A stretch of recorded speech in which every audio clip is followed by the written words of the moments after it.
नमस्कार, प्रभात साक्षी देख रहे हैं आप। आपके साथ मैं हूं अंकित सिंह। कार्यक्रम है चाय पर समीक्षा और हमेशा की तरह इस कार्यक्रम में रहेंगे प्रभात साक्षी के संपादक नीरज कुमार दुबे जी। सर, बहुत स्वागत है आपका। धन्यवाद अंकित जी।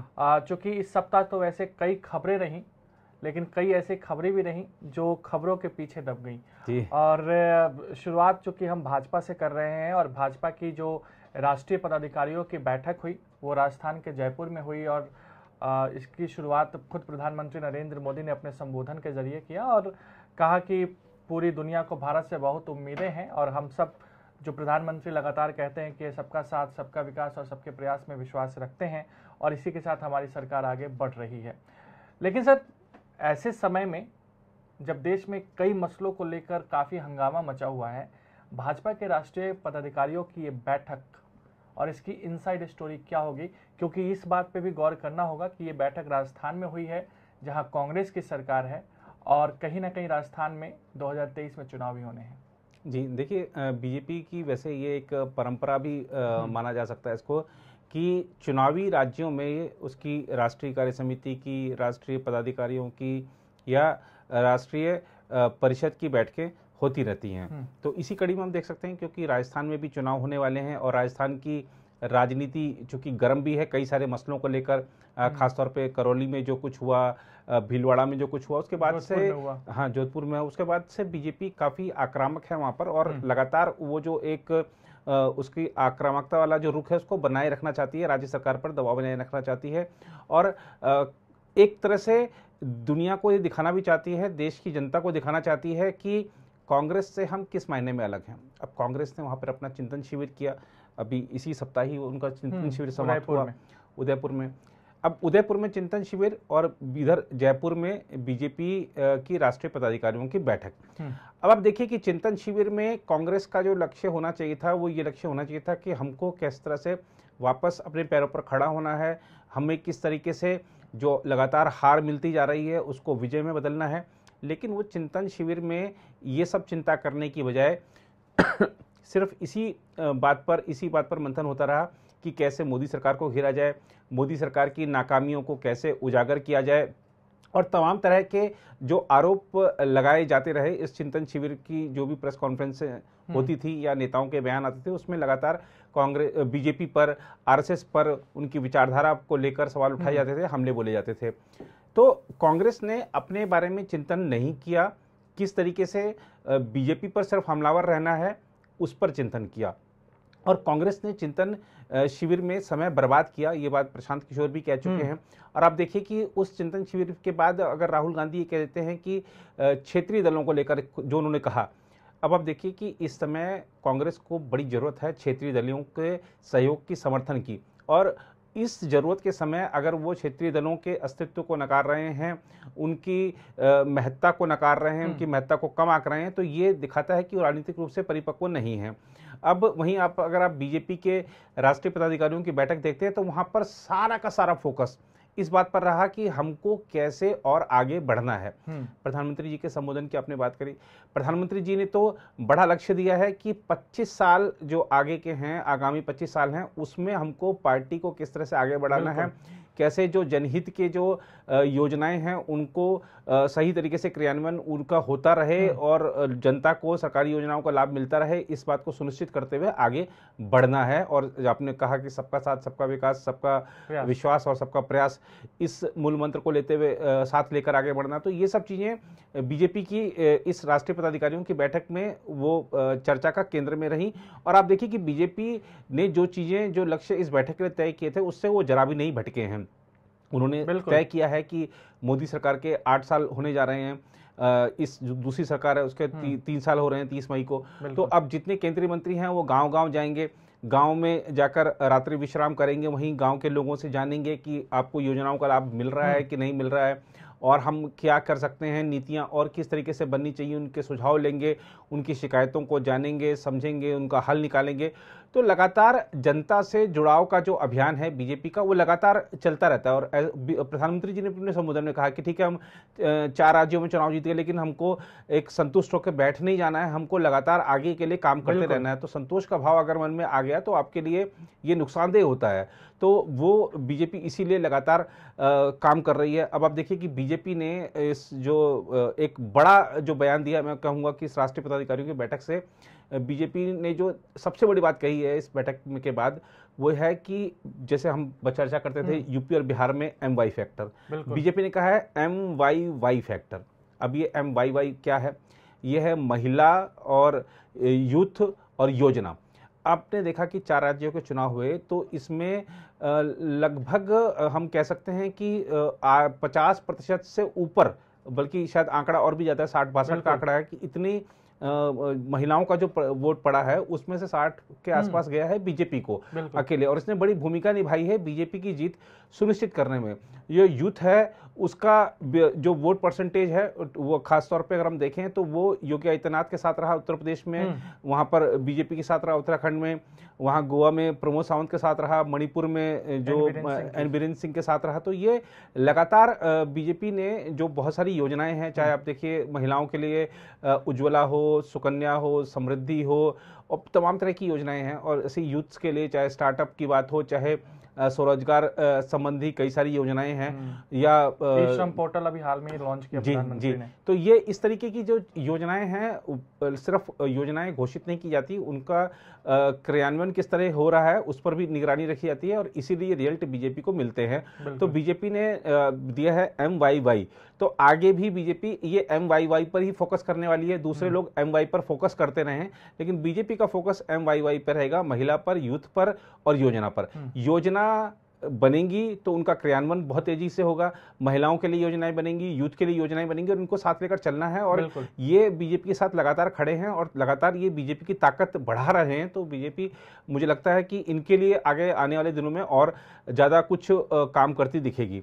और अगर हम देखें कि इस राष्ट्रीय पदाधिकारियों की बैठक के बाद एक जो राजनीतिक संदेश गया है, वो राजनीतिक संदेश यही है कि हम आगे के लिए सिर्फ हम जो बीजेपी है वो ये दिखा रही है कि हम सिर्फ गुजरात में या हिमाचल में जो इस साल चुनाव होने हैं, हम सिर्फ उसकी तैयारी में नहीं जुटे हैं, हम 2023 की तैयारी में जुट चुके हैं, हम 2024 की तैयारी में जुट चुके हैं, हम उसके बाद के भी चुनाव की तैयारी में जुट चुके हैं। तो ये लगातार दिखाता है कि आप सिर्फ आप कल की सोचते हैं, लेकिन बीजेपी वो कल से आगे ज़्यादा जाके वो अगले साल क्या होगा, उसके अगले साल क्या होगा, आगे 25 सालों में क्या होगा, उसकी सोच रही है। तो जब प्लानिंग इतनी बड़ी है आगे 25 साल की, और आपकी प्लानिंग अगले 25 दिनों की भी नहीं है, तो आप कैसे मुकाबला कर पाएंगे? तो ये मुझे लगता है कि एक ऐसी चीज़ है जो कि कांग्रेस को इस पर सोचना चाहिए। और जिस तरीके से आप देखिए कि चिंतन अभी भी कांग्रेस ने कर लिया, लेकिन चिंतन में सोनिया गांधी जी ने कहा कि भाई पार्टी के लिए कर्ज उतारने का समय आ गया है, लेकिन लोग पार्टी का पटका उतार के जा रहे हैं। वहीं आ रहा था चूंकि सर जिस तरीके से हार्दिक पटेल ने राहुल गांधी पर आरोप लगाए, उसके बाद सुनील जाखड़ ने जो भावुक बातें कहीं कांग्रेस को लेकर, और इसके अलावा सर कई और नेता हैं जो नाराज चल रहे हैं पार्टी से। और राज्यसभा चुनाव के बाद हम देखेंगे कई सारे नेता लगातार अब खुल के सामने आएंगे अगर उन्हें कांग्रेस की ओर से टिकट नहीं मिला तो। क्या कांग्रेस अब भी अपने आप को एकजुट करने की कोशिश नहीं कर रही है? सिर्फ मोदी सरकार को घेरना है, सिर्फ भाजपा पर निशाना साधना है, कांग्रेस का एकमात्र सिद्धांत यही बचा हुआ है? क्योंकि आप देखिए गुजरात में और हिमाचल में चुनाव है, राहुल गांधी और उनकी पार्टी वहां पर मुख्य विपक्षी पार्टी है, लेकिन वहां उनकी पार्टी सक्रिय नहीं है। अरविंद केजरीवाल जिनके पास कोई सीट नहीं है दोनों राज्यों में, वो कई बार दोनों राज्यों का दौरा कर चुके हैं, वहां गठबंधन से लेकर तमाम कयास और संभावनाएं वो तलाशने की शुरुआत कर चुके हैं। क्या चुनावी रणनीति के हिसाब से कांग्रेस बहुत पिछड़ जा रही है? नहीं, और बिल्कुल आप सही कह रहे हैं कि वो पिछड़ इसलिए रही है। अब आप देखिए जैसे चिंतन शिविर हुआ, उसमें कांग्रेस ने कहा कि हम भाई 50% जो टिकट है वो युवाओं को देंगे, जो समितियां बनेंगी चाहे वो केंद्रीय स्तर पर हो चाहे वो प्रखंड स्तर पर हो, उसमें युवाओं को अच्छी भूमिका मिलेगी। युवाओं के बारे में चिंतन कौन कर रहा था? सारे बुजुर्ग नेता। वहां पर। और जो युवा हैं वो छोड़ के जा रहे हैं, युवा छोड़कर जा रहे हैं। अब आप एक तरफ युवाओं को देने की पद देने की बात कर रहे हैं, उनके जो काम नेता करते हैं उनकी समीक्षा की बात कर रहे हैं, लेकिन वहीं सुनील जाखड़ उसी समय फेसबुक लाइव करके अपने इस्तीफे की घोषणा कर देते हैं। हार्दिक पटेल बताते हैं कि हमारे नेता में जरा भी गंभीरता नहीं है, वो हमेशा मोबाइल पे लगे रहते हैं, जरूरत पड़ी तो विदेश में होते हैं। माफ कीजिएगा।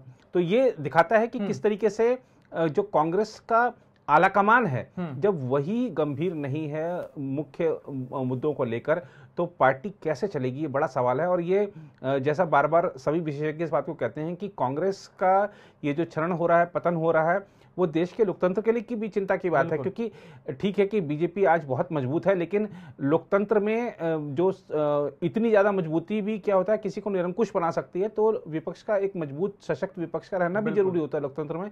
लेकिन कांग्रेस क्यों नहीं अपने जो सामने जो दीवार पे लिखा हुआ है उसको पढ़ पा रही है, क्यों नहीं समझ पा रही है, लगातार इस तरीके की बातें कर रही है। देखिए आप कि कैसे लोग राहुल गांधी पर विश्वास करें, कैसे लोग कांग्रेस की बातों पर विश्वास करें। वो जो पार्टी जो कि नेहरू गांधी युग से, नेहरू और इंदिरा गांधी युग से बाहर नहीं निकलना चाहती है। अब आप देखिए कि एक तरफ बीजेपी है जो कि अटल आडवाणी युग से बाहर निकल चुकी है, एक नया दौर कह सकते हैं कि राजनीति में ला चुकी है। लेकिन आप सिर्फ पुरानी बातों को लेकर ही पड़े रहेंगे, नहीं हमने ये किया वो किया। अब आप क्या कर सकते हैं ये बताइए, जनता को आने वाली चीजों के बारे में जानने की जरूरत है। अब कैसे विश्वास करें, मैंने कहा राहुल गांधी पर। आप देखिए कि लंदन में आप जाते हैं, वहां पर आपसे कुछ सवाल पूछे जाते हैं, आप भारत विरोधी बातें कह देते हैं। देखिए आपको भाजपा विरोधी बातें कहना स्वाभाविक है, और भाजपा विरोधी बातें करते करते लेकिन भारत विरोधी मत बन जाइए, ऐसी बातें मत कहिए। अब आपने कह दिया कि जो लद्दाख है वो यूक्रेन के समान उसकी स्थिति है, कोई कैसे इस बात को मान लेगा। और सबके लिए ये पीड़ा पहुंची, सबको, हर भारतीय को पीड़ा पहुंची कि आप ऐसी बात कर रहे हैं कि यूक्रेन से उसकी लद्दाख से तुलना कर रहे हैं। और ये जो आज जो हालात हैं, जो एरिया उनके पास है, वो तो आपके शासनकाल में गए ना। तो ये लेकिन आपने ये बात कह के हमारी जो सेना है उसके शौर्य पर सवाल उठा दिए हैं। अब बीजेपी ने तो कह दिया कि आपने देश से गद्दारी की है। और मैं समझता हूं कि जो कुछ राहुल गांधी ने वहां पर कहा है, आने वाले दिनों में चुनाव में खास तौर पे राहुल गांधी के ये बयान कांग्रेस के लिए मुसीबत का नया सबब बनने जा रहे हैं। तो ये जब तक एक कांग्रेस की एक पहले वाली स्थिति में नहीं लौटेगी कि जहां पर एक वरिष्ठ नेताओं और युवाओं को साथ लेकर हमको किस विषय पर क्या बोलना है, एक लाइन रहेगी, किस तरीके से एक होकर चलना है, जब तक वो स्थिति नहीं रहेगी और हर आदमी अपने आप को बड़ा नेता समझ के और कुछ भी बोलता रहेगा, तब तक ये ऐसी हालत रहेगी। लेकिन सवाल तो ये ना, जैसे आपने कहा कि राहुल गांधी में परिपक्वता की कमी है जी, कहीं ना कहीं। आप लंदन की आपने बात की तो उन्होंने वहां पे कह दिया कि भारत की स्थिति बेहद खराब है, उसकी हालत पाकिस्तान की तरह है, भाजपा ने केरोसिन छिड़क रखा है, सिर्फ चिंगारी कभी भी लग सकती है, आग कभी भी। कितना नकारात्मक बयान है, कितना नकारात्मक। सबसे बड़ा सवाल तो यही ना कि आप अगर देश के नेता हैं और आप अगर देश के बाहर जाते हैं तो आप देश का प्रतिनिधित्व करते हैं। बिल्कुल। और ऐसे में आप यहाँ राजनीति करिए, लेकिन आप बाहर जाके इस तरह की बयान देंगे तो कहीं ना कहीं देश की छवि तो धूमिल होगी ना। एक नेता ऐसा है जो फ्रांस जाता है और अनुराग ठाकुर की बात करें, वो कहता है कि मैं भारत का रहने वाला हूं, भारत की बात सुनाता हूं, और ये आके कह रहे हैं कि भारत की स्थिति खराब है। सर कैसे देखते हैं कि दोनों युवा पीढ़ी के नेता हैं और किस तरीके से आप देखते हैं? नहीं देखिए, कोई तुलना नहीं है। खासतौर पे अगर हम बात करते हैं राहुल गांधी की, तो अब वो पहली बार उन्होंने ऐसा नहीं किया है। वो इससे पहले भी कई बार विदेशी धरती पर जाकर भारत विरोधी बात कर चुके हैं। वो उन्होंने यहाँ तक कह दिया था कि जो भारत को आतंकवाद से नहीं हिंदुओं से खतरा है, इस तरीके की बातें कह चुके हैं। तो वो व्यक्ति जो बार बार इस जो उसकी पार्टी को ऐसा परिणाम मिल रहा है तब भी नहीं समझ रहे हैं बात को, तो ये दिखाता है कि शायद कांग्रेस के जो नेतृत्व है, सोनिया गांधी के पास नेतृत्व है, तो उनको सोचना चाहिए, या उन्होंने जो एक कार्य समिति अभी जो वर्तमान में चल रही है उसको सोचना चाहिए कि राहुल गांधी पर कार्रवाई करें कि उनके जो बयान हैं ये इस तरीके के उनके निजी विचार हो सकते हैं, पार्टी के नहीं है। क्योंकि जहां वो पार्टी के विचार के तौर पर प्रस्तुत किए जाते हैं वहीं कांग्रेस को नुकसान उठाना पड़ जाता है। और आप देखिएगा कि ये जो बयान बयान दिया उन्होंने, ये बहुत मुश्किलें खड़ी करने वाला है कांग्रेस के लिए।